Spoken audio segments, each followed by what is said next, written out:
Et dodo. Tu veux que je te raconte l'histoire du train le plus long du monde? Ok, mais par contre, moi, je ne raconte mes histoires qu'aux enfants qui se lavent les dents. Donc attrape ta brosse à dents, ton dentifrice, et tu frottes, jusqu'à ce que l'histoire soit terminée. 3, 2, 1, 0. Est-ce que tu aimes prendre le train? Moi, j'aime beaucoup.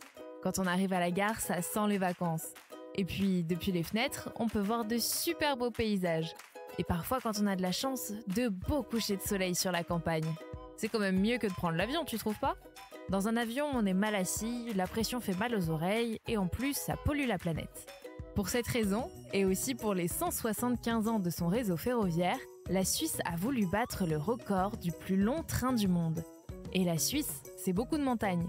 Donc on pouvait voir de très loin ce très long train rouge zigzaguer comme un serpent dans les montagnes. C'était super beau. Tu veux que je te raconte la suite? Je te raconte ça dans un instant. Mais avant, j'ai une question pour toi. Est-ce que tu sais quel animal a le plus de dents? La réponse risque de te surprendre. Ce n'est ni le loup, ni le requin, mais l'escargot.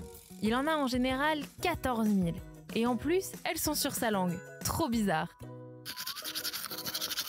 Pour en revenir à notre grand train, il ne transportait que des passagers. D'habitude, les très longs trains comme ça transportent plutôt des marchandises. Et pour sa longueur, il faisait presque 2 km.